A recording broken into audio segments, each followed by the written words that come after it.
Hello, everybody. It's Tom Chenault. Hopefully, you're having a tremendous day. I wanted to talk to you. And the reason is I just got off the phone with an extraordinary woman who was talking about some circumstance going on in her life and how that circumstance was stopping her. And it had me think about my own life and my own circumstance and how it stops me. And I always had a reason. And as you guys, I think all know, 29 years ago, almost 30, on September 29th of 1988, I decided to stop drinking alcohol.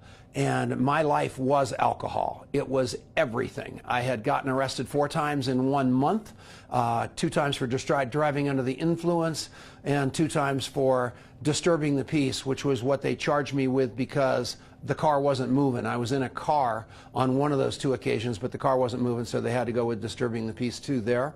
But the fact of the matter was I was an out-of-control alcoholic, and nothing, all the advice in the world, all the people praying for me, everything going on, nothing was working. And everybody thinks that something happened, and it probably did. God put his hand on my shoulder and said, Tom, you don't have to drink anymore. But I like to call it the gift of desperation. And, you know, I want people to quit drinking so badly in my life. They're around me all the time. And I can't get them there from here. I cannot do it. They can't hear me because the disease of alcoholism or drug addiction is so much stronger than my words that there's no way they're going to be able to hear me until they can hear me. And I couldn't hear anybody either. A guy named Carl Militello, I ran into him 5 or 6 years later after I'd quit drinking, and I said, why didn't you tell me I was such a drunk, Carl? And he said, Tom, here's all the times that I specifically remember telling you, and you just couldn't hear it until I finally got that gift of desperation. And when I got the gift of desperation, I had to get sober or die. That's what it was for me. I had to get sober or die. And in those days, I was a great big stockbroker, and I had gotten kicked out of the business literally, and there was no place to go. And I was applying for jobs everywhere, and I couldn't find one.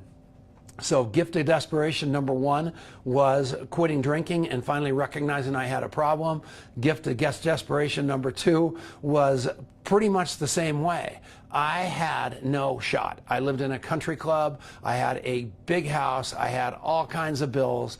And the foreclosure guy was just coming and picking stuff up item by item, cars, everything. And as a result of that, I was dead. I was a dead man walking, man. I couldn't find a job. Brokerage firms wouldn't touch me. Sales jobs wouldn't touch me. I weighed over 300 pounds, and there was no place to go. And the last house on the block came to me in a flash, and it was the craziest thing I've ever seen. I had told people before that if I had a choice between being a Martian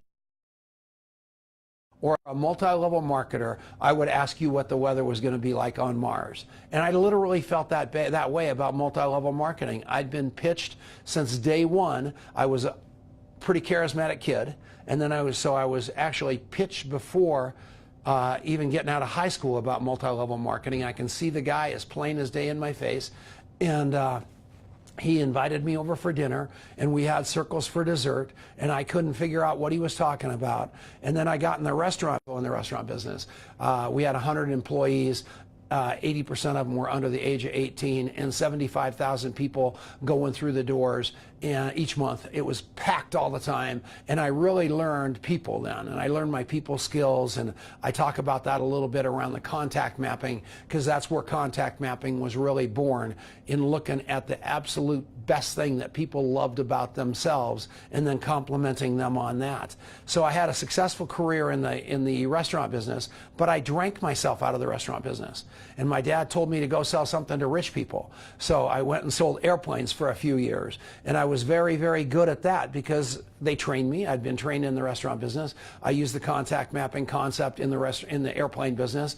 And I drank myself out of the airplane business. Same deal, just an alcoholic. I was an alcoholic restaurant guy. Then I became an alcoholic airplane salesman, which is obviously one of the most dangerous things in the world. And I went from there to drinking myself out of there and had no place to go. And I entered the stock brokerage business because a relative took his handout and basically said, try this, Tom. It's a family business. We can show you how to do it. And I came into the stock brokerage business and was very successful at that too. Really, really successful. My income in 1988 was about $800,000. Back 30 years ago, that was a ton of money. What people didn't know was I sobered up in January of 1989 and had realized I'd spent over $1 million. So even though I made $800,000, Tom Chenaulted myself and basically spent more money than I made even at that level, and it was horrible. And I found myself in 1989 going broke in a hurry, losing stuff like crazy. Nobody, my marriage falling apart, nobody willing to take a shot at me. I was gigantic. I was purple from the alcohol, and I had no place to go. I opened up a newspaper, and out falls a piece of paper, and it said unlimited income opportunity. And coming from the jobs I've been trying to get, I tried to get a job as a waiter on the railroad car, and they told me I was too big to fit in the aisles, which was a little hurtful, and it was horrible. And so I'm going, I am desperate. I don't know what I'm going to do. I got to feed this family. I've got 2 little kids. The brokerage business won't work anymore. I've got to figure out something. God, give me an answer. I pull up that piece of paper falls out, unlimited income opportunity. That sounds pretty good. Then it said, no credit check. I'm going, this is awesome. And then it said, no background check. And I said, I'm home. And I called the guy. I can see it. I wish somebody would find this guy and tell him he should be so rich today. His name was Eric McKelvey. His wife was named Roxanne. And they were real estate agent, multi-level marketers who had gone around town and put those little coupons in newspapers. Probably not even legal to do that. But I opened up that newspaper, out fell that little coupon. I called him on the phone. I said to him, what is this? He said, multi-level marketing. And I said, I'm in, because I had the gift of desperation. We were going to do this. If those 3 things were true, we were going to do this. And so he said, well, I'll send you some information. I said, no, you won't. And he said, why not? I said, because I'm coming over to your house. Where do you live? And I jumped in my car. And I actually had gone from really, really nice cars, Porsches and an Audi 5000 Quattro. In that day was the coolest car. They all got repossessed. And now I'm driving a 1981 Subaru beat to death that had been given to me by my father-in-law because I was such a loser. And he actually came back the next day and said, Tom, I can't give you that car. I need to charge you $1 for it. And I'll never forget, my mind said, where am I going to get a buck? That's how far down I was. So I hopped in that 81 Subaru, go over to Eric's house. I'll never forget, I walk in the door. I'm allergic to cats. He must have had 50. I couldn't even breathe when I walked in the door. I held my breath. I listened to the pitch. I walked out the door, a multi-level marketer, and the rest is history. And I failed so bad, so bad. It just pathetic. It was new skin, and it had nothing to do with new skin. People may have made billions in new skin. It was Tom Chenault didn't have the skills, and all I did was sign people up, and I signed everybody up. I think I might have broken records. And I had a whole story about I was a stockbroker, and I analyzed multi-level marketing and knew that was where I was supposed to be, and everybody knew that was a total pile. What I really was a desperate guy. I looked desperate. Finally, a guy named Bill Shepard said, Tom, you've got to stop making it about yourself. You got to make it about other people. You need to learn the skills. You need to become a professional network marketer instead of a has-been stockbroker, instead of a has-been airplane salesman, instead of a has-been restaurant guy. Embrace multi-level marketing like that's what you do. And somehow, in my arrogance and in my ego, I was able to hear that. And that's when I started plugging in to the Eric Worres and the Richard Brooks of the world. And I went on and on and on, and I've done okay. So that was Gift of Desperation number 2. I was never going to get sober. I was never going to do multi-level marketing until I got it was the last house on the block, both places. I was going to die as an alcoholic. I was going to die as a stockbroker wannabe or whatever it was that I thought was going to pay me all kinds of money. I had to get into network marketing. I had to fail miserably at it. I had to unlearn everything I learned as a stockbroker or a corporate America guy and relearn how to do this business where everybody wins. And I wasn't wired that way. So I've been doing that for a long time. And the question is, what's the third gift of desperation? And the third gift of desperation is my health.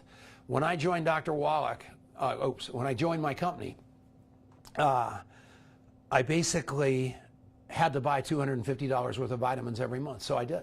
And I bought them and I took them, and while people are dropping like flies around me all over the place, I've stayed pretty healthy all those years.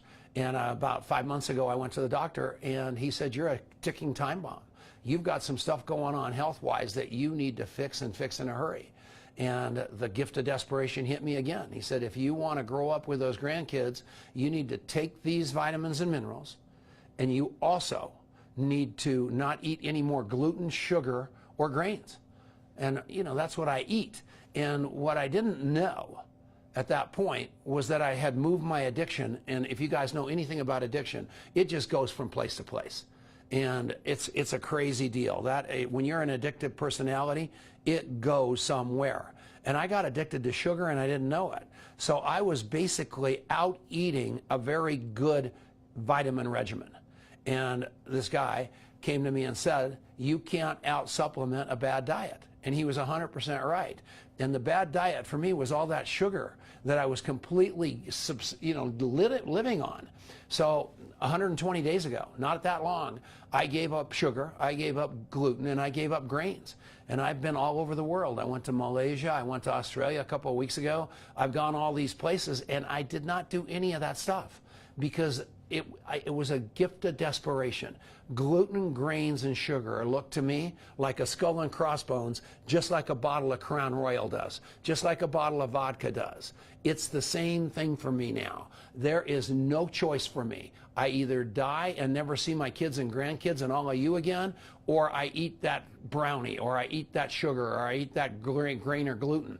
And I'll tell you, thank God for the gift of desperation.